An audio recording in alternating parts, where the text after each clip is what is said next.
bear with me just a little because I want to go back and see if we can dig a little deeper on this question around childcare.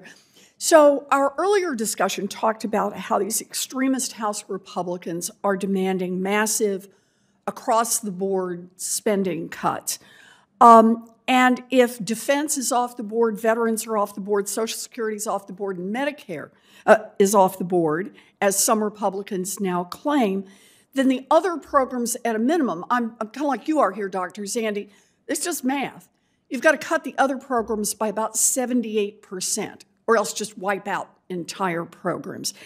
And as the new Moody's analysis shows, if Republicans get their way, this is going to be about 2.6 million Americans who lose their jobs. So I want to just do the translation about the different ways that people lose their jobs under this, using child care and early childhood education as part of our example. So I'm a big fan of early childhood education. It expands learning opportunities for our babies. It gives mamas and daddies an opportunity to go to work. The United States has been underinvesting in childcare for decades. Of the 37 richest nations in the world, the United States is number 35 in terms of our spending on little ones. And we need to be investing a lot more in childcare to grow our economy. But these MAGA House Republicans are threatening to cut the little bit of funding that we do have going into childcare. So, Ms. Weissenfreud, you run this Head Start Center and early learning program in Franklin, Massachusetts, and Western Hampton counties in Massachusetts. How many employees do you have, and how many children do you serve? Yeah, thank you, Senator. So when fully staffed, we employ 168 people, and we're funded to serve 438 children. 120 of those are pregnant women, infants, and toddlers, and 318 preschoolers. You know, because of these chronic structural economic issues we've been talking about, and the pandemic has certainly worsened this, our program, like many others, is struggling to recruit staff. All right. So just so everyone understands, not everyone knows about Hampton counties and Franklin and this area. Can you just describe the area a little bit? Are you in an urban area? Yeah, so no, we I run a pretty large program, mostly rural, some semi-rural. We span 1,600 square miles. Okay, so you are the child care provider for 1,600 square mile We're area. a big one, from the border of Vermont down to the border of Connecticut. You're the big one. All right, so it sounds like things are already pretty tough on your current budget. That's right. Head Start is a federal program that provides funding to help low-income families afford child care. Is it fair to say that this federal funding is a large part of your budget? Oh, yes. It's about 85% of our budget. So 85%. I want you to imagine if your federal funding is cut by 78%. Can you keep your centers open and retain your current employees? You know, I hope I never have to do that math.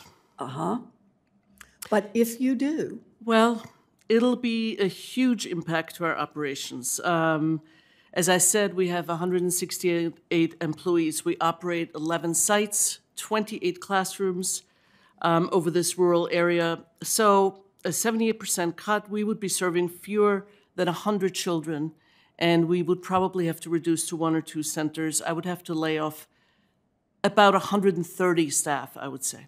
All right. So there's the example of what happens if we make these federal cuts. The child care sector is already short about 60,000 employees compared just to pre-pandemic, when we were already hearing from parents all across this country that they could not find safe, affordable, accessible child care. And if all of the child care providers face the kinds of cuts that these MAGA Republicans are proposing, then more child care workers all across the country will lose their jobs and more of these child care centers will close. So let me do another part of this. If you cut the number of employees that you have by 130, what's going to happen to the children you serve? Can you estimate how many families would lose their child care because of those cuts?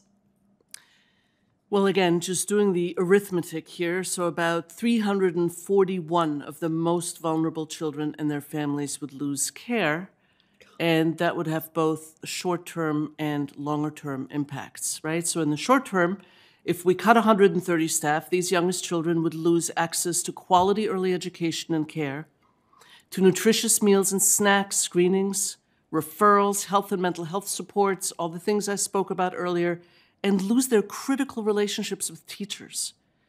We know that Head Start is a fantastic long-term investment in terms of child welfare, as well as high school and college graduation, and of course, participation in the workforce.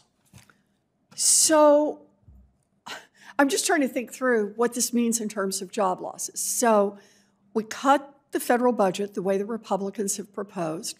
You lay off 168 of your staff. In turn, that means that more than half the children you serve, the doors are locked. They can't come. And what happens to their parents? Well, over 70% of our families work. They go to school or attend school readiness programs. So clearly, if they were to lose childcare, most of those families would lose jobs, would lose income, would have to leave school, would have to leave job readiness programs to take care of their children, with single adult households being most affected. So this would lead to immediate loss of income and thrust them into even deeper poverty. So the job cuts lead to more job cuts in your case. Are there other childcare options near you? So we're the largest provider of subsidized care in the rural part of our service area. There are a few providers in Western Mass, but we also have the most expensive market for private pay. It'll cost about $21,000 a year for infant care, and most of our families do live at the federal poverty level. So there's no way that the 341 children who would lose services could be absorbed by other providers in the area. So let me just say, thank you, Ms. Weissenfreud, for the work you do. Thank you for the way that you play a critical role in keeping our economy going and letting families build a strong economic future. And may I say one thing? Please. Thank you for calling the children little people. Because they are people. Yes, they are. Thank you. Yes, they are. They don't have lobbyists, but they are people. That's right. That's an important distinction around I appreciate that. Thank you. Thank you. But thank you very much for your work, and thank you for helping illustrate what happens here.